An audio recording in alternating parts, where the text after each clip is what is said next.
Hello.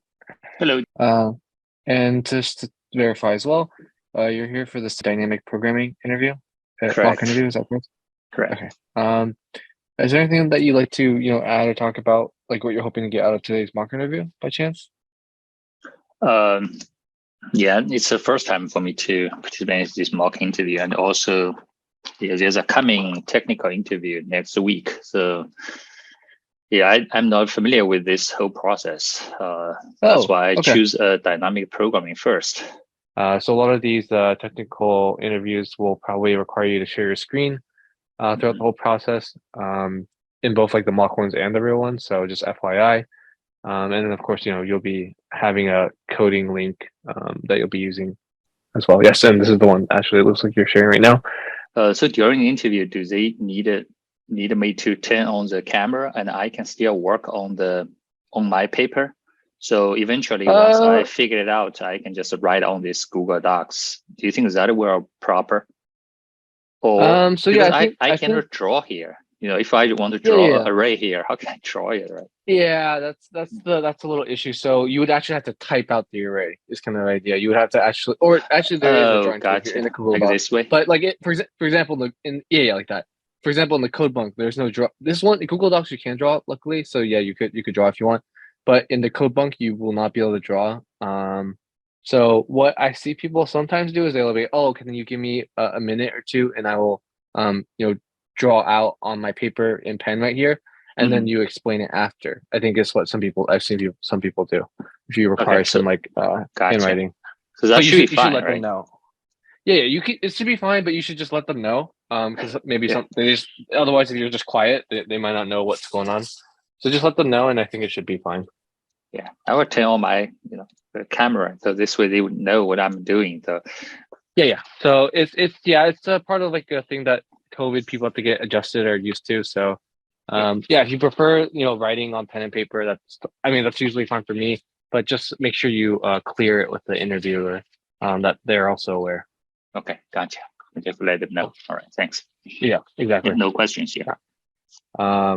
Generally, we'll have to go through technical rounds. It's just the bar for a technical round might not be as high as like a developer, but they will still have to go through like you mentioned system design, maybe some coding rounds, some behavioral stuff. Okay, It'll depend on the company though. I see. Thank you. Cool. All right.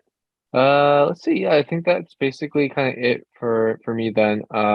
If you want, we can get started. Yeah, let's start. Um, yeah, let me pull up my. Okay. So, I'm guessing you're gonna be using the CodeBunk link. Is that correct? Yeah, CodeBank. Yeah, I'm opening here. Okay, cool. Yes. Okay. Just want to confirm. Yeah, probably won't be able. Yeah, if you want to use Google Docs, that's fine by me too. But I just want to clarify. So yeah, I'm gonna paste the prompt here. Okay. And to confirm Python 3. Is that right? Hmm. Okay. I'm gonna paste Oh, the so you can prompt. code I'll as read well. out the. Yeah, yeah, yeah. A lot of these tools. I mean, that's the nice thing about these kind of benefits of the tools. They let you to people to type multiple people to share the tool at the same time. So like Gotcha. a lot of people can, well, these can support like I think like dozens of people at the same time. So it's very interesting. Yeah. Yeah, that's Um. cool. Let's see. Let me find the prompt right here. Okay. Let me copy this. I'm going to give you an example, and then the rest of the time will be up for you. All right. Okay. Okay. So let's see. Back to here. And please let me know if this is a problem that that you've done before. Um, this is your first one actually. I think I want to maybe do this. This might be a little bit um easier for you. Okay. So medium level dynamic programming problem. This is a pretty good classic one that I think a lot of people I like to give for starters. And you can let me know if it's something that you've already done before. But essentially, what's gonna the situation is that there's gonna be a person located on the top left of a basically a 2 by 2 some n by n grid. So 2D array, and then basically they're trying to get from the top left to the bottom right. But they can only move two directions, which is down and right. What I basically want you to do is return all the possible unique paths, that the person can go from the top left to the bottom right. In this case, if you have a 3 by 2 grid, there are like 3 unique ways they can get from top left to bottom right. Does that make sense? Yeah, that makes sense. Cool. Yeah, quite And a the few. rest of the time will be. I think I'm familiar with this question. So yeah, I'm gonna use paper and pencil to draw this like a Yep. matrix. Perfect way. Yeah, perfect way to explain. Yeah, so I'll give you time if you want to think about it, draw it out, and then you can come back. Yeah, just give me 5 minutes. All right. Sure. Of course. Thank you. So I think M is a row, right? And N is column. Yes, M is the number of rows, N is the number of columns. Okay. Yeah, I think I know the procedure here. Dynamics programming. So to reach the N and M, no, Mn. So if M is a column. So can I type here? Yep. So I think to reach here, I think there are only 2 ways. So one is from the above, one is from the left. So that should be from above should be n-1, and from the left should be n-1. So I think that would be the formula, recurring formula here.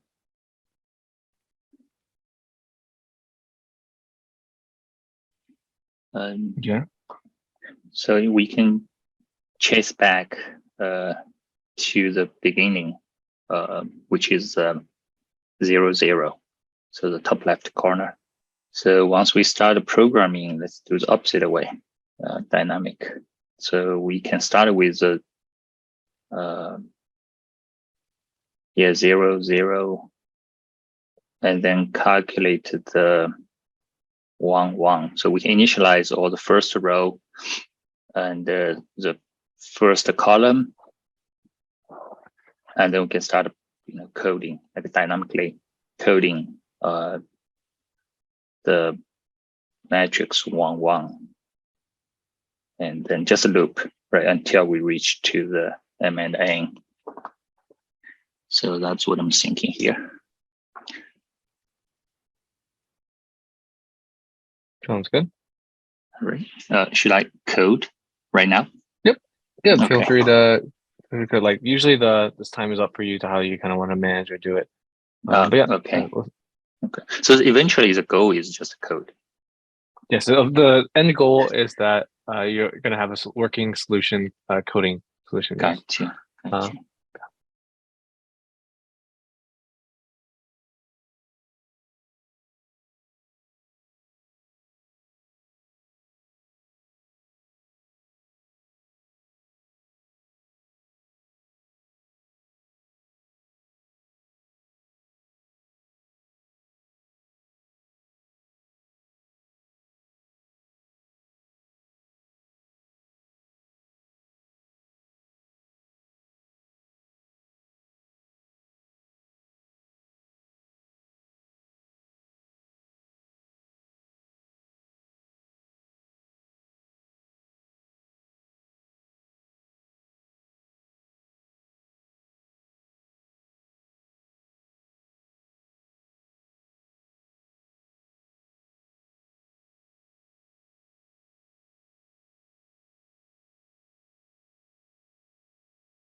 reach here, right? Should be 1, I think.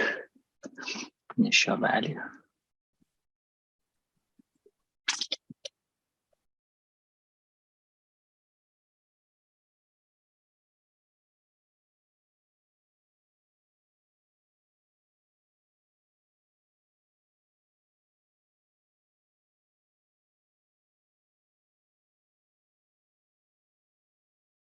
So should I discuss with about input? So the grade is m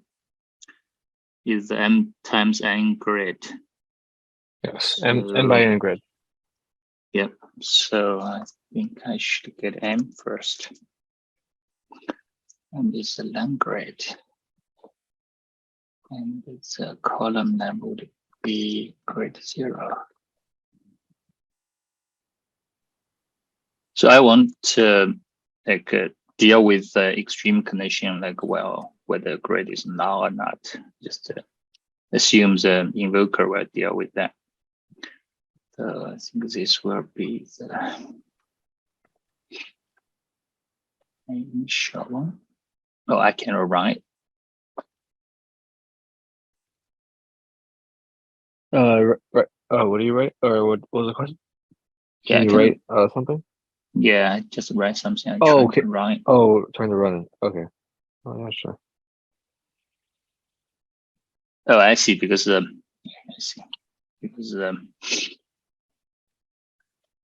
input is now. Let's just assume this is one.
So it doesn't print out anything.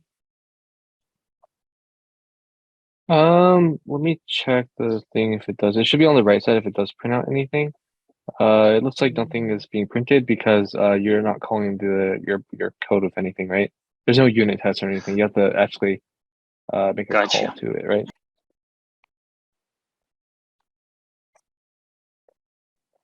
This is a total blank thing.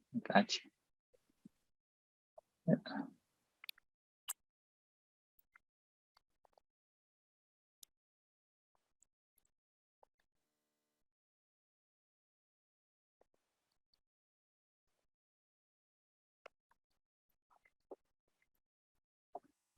3 times 2, finally.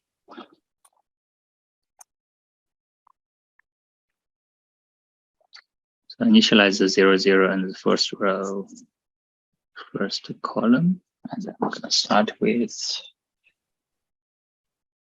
for row. I'm going to compute it from the left to right by row. 0, 1.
Yeah, I think that's the program here.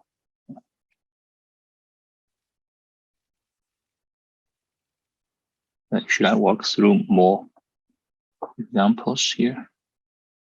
So just to clarify, the range 1M will include M, is that correct? Or is it not including M?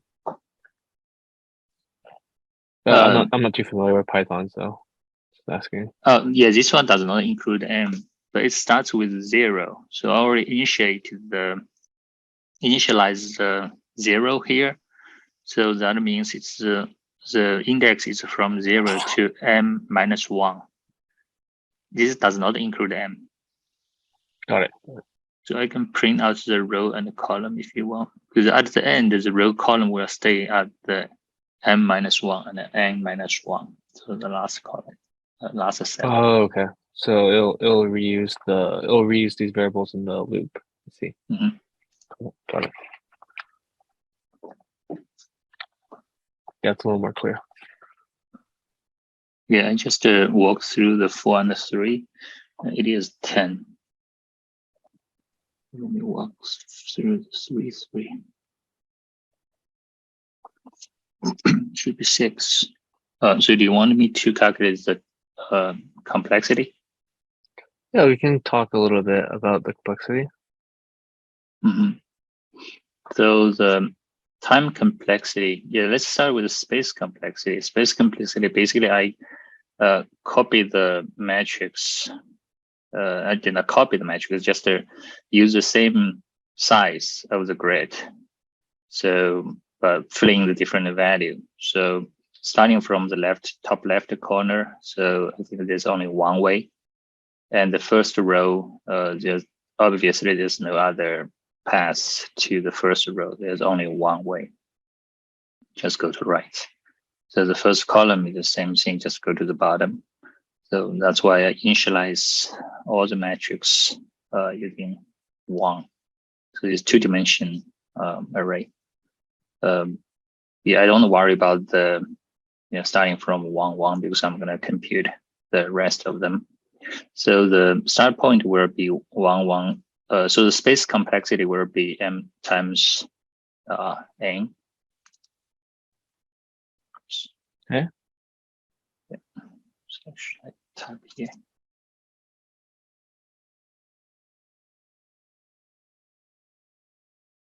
And the time complexity. Time complexity is the first row is that starts with M. Yeah, we also need to put the first row and the column into consideration.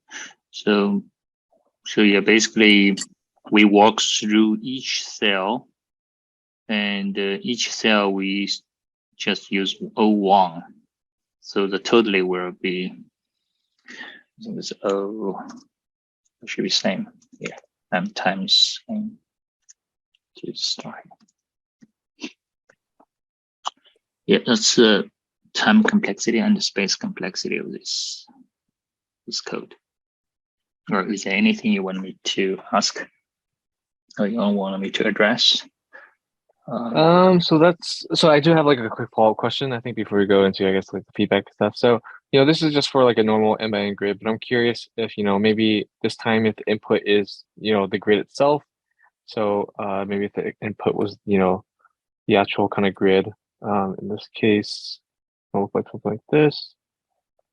I'll just give you an example real quickly.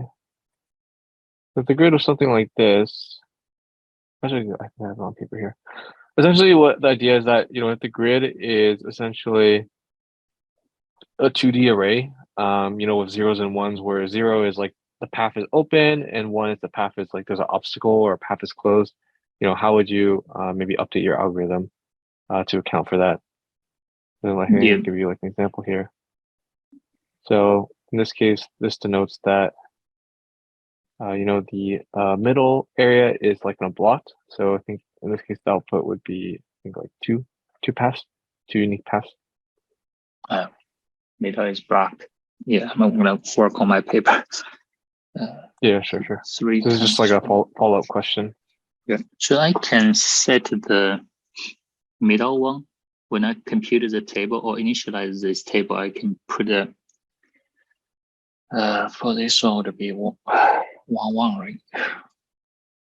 A 0. Because there's no pass into this one. There's no unique pass to this one, right? It's 0. So when I compute the other stuff, compute the other cell, it will always give me 0 from that, if starting from that cell. Yes, yeah, this 1, 1 is gonna always be 0 pass because that's blocked. Yeah, it's blocked. Yes. Okay. Yeah. That makes sense. Yeah, do you want me to code it? Or I guess you can describe maybe. Yeah, if you can code, I think we have enough time actually. Yeah, we should have enough time. Okay. So if we want to code it, so what would be the data structure? So to me, oh, okay, gotcha. So when you pass me the grid, it will be you will use 1 as like indicator. This cell is blocked.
Yeah, my idea is if you pass me the grid, I will get the rows of the grid and also the columns of the grid and initialize the computing table as 0 because you contain blocks.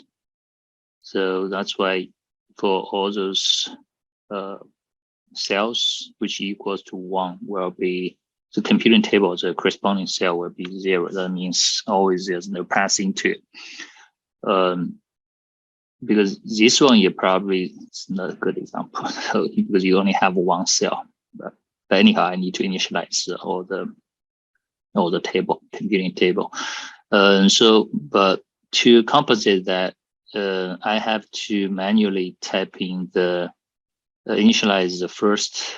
This is the first row, and then first column as 1 because they always have 1 pass there. Putting out a table just to make sure the table is initialized as what I expected.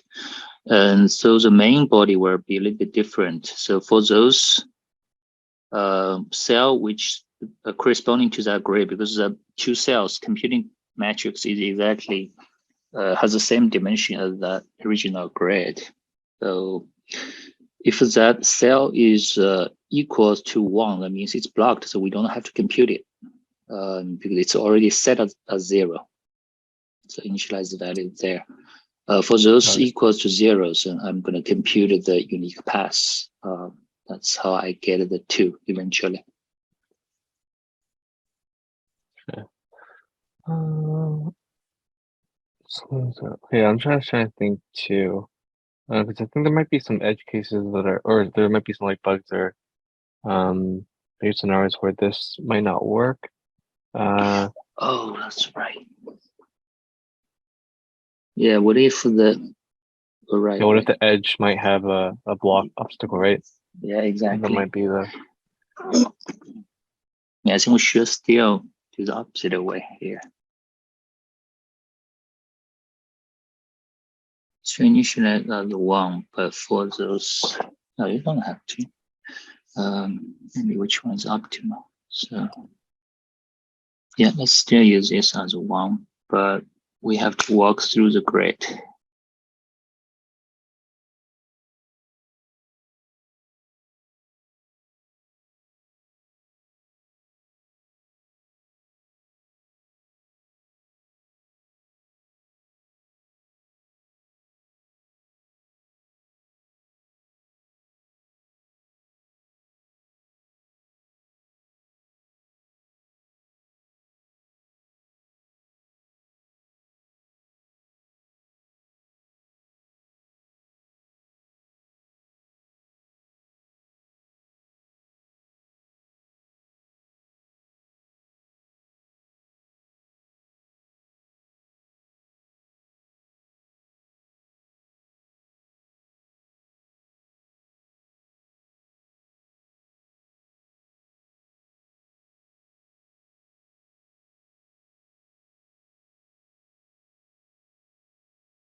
Oh, I have to explain what I'm doing right now. So I'm trying to initialize the whole computing table as 1, and the first column first, and then based on the grid, just scan the whole grid and set up the kind of pre-calculate all those the cells with value equals to 1 with obstacles to 0.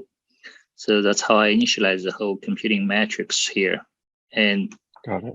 yeah, so I don't need this for this solution. So when I compute it, because those row and the column has been computed, it's set as 1. and I just calculate the rest. The problem here is I'm trying to kind of like merge these two together, and that's what I'm trying to do, and then put the else here.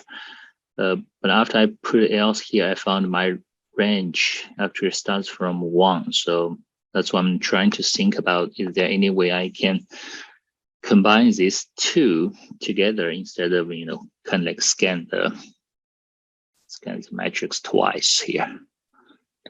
Okay, and sorry to interrupt actually, because I think we are running out of time. So I do want to give a little bit time for feedback, just maybe Yeah, one yeah. minute or so. Okay, yeah, go ahead. So yeah, I think actually the biggest couple of feedback for just in general on things to maybe try out next time is I think it would be nice if you were able to maybe code without relying on the compiler. So go back to the basically using your debugging skills to maybe catch some bugs. I just like the compiler was able to catch like an index an index exception out of bounds for you. So I think it would be nice if you're able to find that yourself instead of discovering it yourself instead of relying on the compiler. I just want to work out better on communication as well. So, how you're kind of similar doing at the end is explaining your code, being more proactive on explaining your code, just being more communicative in general, and try to avoid like long silences. Mhm. And I think at the end we saw that there's also a missing edge case in the follow-up question. So I think those are things that I would improve on. But yeah, I think we are out of time. So I'll try to formalize the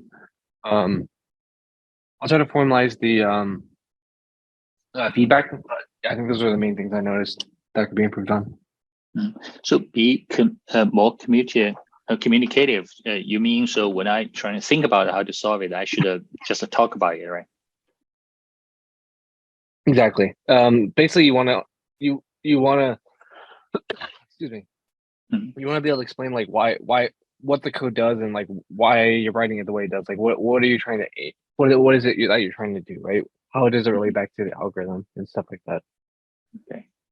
But should I walk through like every column, every row of my code and explain No, it? not every row, but like for Mhm. example, if you do a for loop, be like, okay, this for loop is basically going through the grid and setting all the entries of obstacles to 0. That's like how I would basically phrase it, right? Like I you see. can basically summarize this in like one sentence. Yeah, But the yeah. fact that like if you don't say anything, then it's kind of really it kind of doesn't really explain your thought process very I well. see. I see. Cool. All right. Yeah. Sorry we ran out of time near the end, but hopefully that was still helpful for you. So, Yeah, it is. It's very helpful. Right. Thank you so much. cool.